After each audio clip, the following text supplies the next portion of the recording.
ప్రస్తుత ప్రభుత్వంతో రాష్ట్రంలో పౌర సమాజానికి ముప్పు పొంచి ఉంది అని మాజీ మంత్రి చెల్లుబోయిన వేణుగోపాలకృష్ణ అన్నారు. తూర్పుగోదావరి జిల్లా రాజమండ్రి ప్రెస్ క్లబ్ లో ఆయన విలేకరుల సమావేశంలో మాట్లాడారు.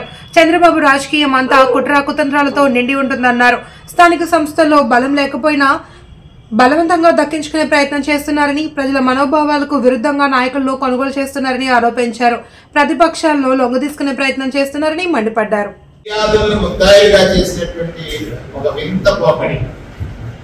ఫిర్యాదు చేసిన వ్యక్తి ముద్దాయిగా మారిపోతున్నాడు.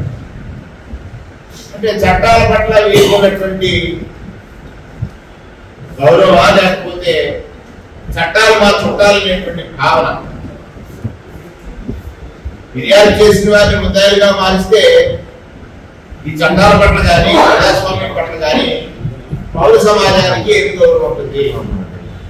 దీనికోసం మనకి ఈ స్వాతంత్ర్యం లభించినటువంటి భావనలో పెరుగుతున్నటువంటి పరిస్థితులు కనబడుతున్నాయి. చంద్రబాబు నాయుడు గారు ఎప్పుడు కూడా ఎన్నికలే కాదు, యావత్ రాజకీయం కూడా కుట్ర కుతంత్రాలతోటే